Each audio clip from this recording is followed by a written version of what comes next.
针对美方对5名香港中联办副主任实施制裁，中方决定采取对等反制，对包括美国前商务部长罗斯在内的5名美方人员实施制裁。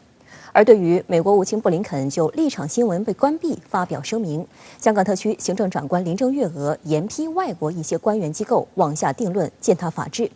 传媒不能以新闻自由做违法保护罩。回顾过去1年，香港社会重回正常轨道，这些成效得来不易。特区政府会继续防范任何危害国家安全的行为，任何人或机构不论背景，违法必究。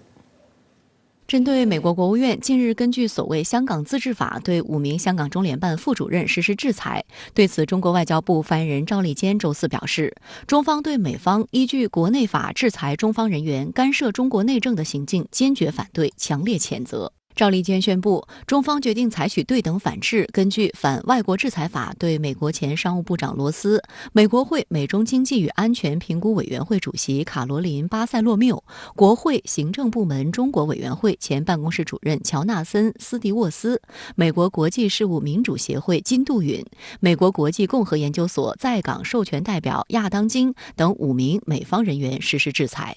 制裁的措施包括禁止上述人员入境，包括香港、澳门，冻结其在华财产，禁止中国公民及机构与其交易。此前，中方针对美国其他涉港错误行径作出的反制决定，包括制裁对象和措施，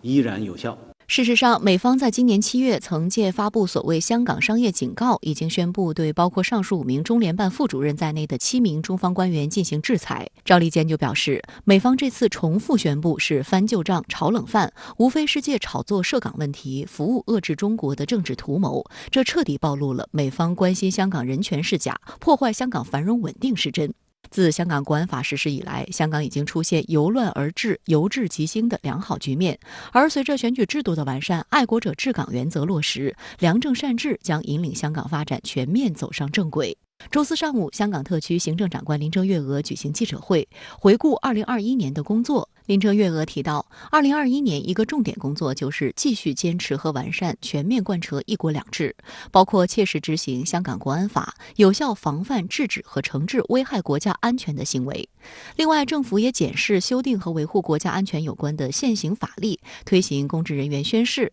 在社会和学校层面全面推广宪法、基本法和香港国安法，以及顺利举办2场选举，落实完善特区的选举制度。对香港市民而言，强化国家观念和国民意识已经得到了广泛的认同。香港教育局本周发出通告，由明年1月1号开始，所有中小学必须于每个上课日以及元旦、7月1号香港特别行政区成立纪念日和11国庆节升挂国旗，且每周都要举行1次升国旗仪式。我今天采访了多位的中小学校长、学生和老师，很多同学都告诉我说，他们所在的学校在这个通告发出来之前，早就已经开始有升国旗仪式了。校长说，升国旗时氛围庄严肃穆，同学们都全神贯注。不止一位的香港学生告诉我，在升国旗时感到自己作为一名中国人非常的骄傲。对于香港警方国安处周三以涉嫌串谋发布煽动刊物罪为由，依法拘捕立场新闻6名涉案人员，冻结其6100万港元资产。林郑月娥在记者会上特别重申，香港是法治社会，警方的拘捕行动跟媒体的背景无关。周四，何韵诗已获准保释。同日，立场新闻英国分社同步停止一切业务，分社主任宣布辞职。目前多名涉案人士正被警方通缉，当中包括立场新闻创办人兼董事蔡东豪。香港警方掌握的资料显示，蔡东豪近来极少露面，另有消息指他已藏身海外。大公网消息称，早在2019年11月，香港警方部署打击黑暴，暴徒节节败退之际，蔡东豪就在同月仓促离港，窜逃到英国为立场新闻筹备分社。此外，也有香港媒体报道称，蔡东豪已经跑路到了澳洲。警方介绍，立场新闻通过报道及博客文章煽动他人。有香港资深大律师认為，警方可列出有問題文章清單。強調一件事就係，基本法27條係保障咗香港所有嘅人，包括所有機構，亦都係傳媒嘅新聞自由，亦都係言論自由。所以喺呢方面，我相信大家唔使擔心，亦都係香港亦都係法治社會，亦都係所有嘅行動或者所有嘅警方行動都係按照法律去做嘅。咁喺呢一方面，亦都係同時我諗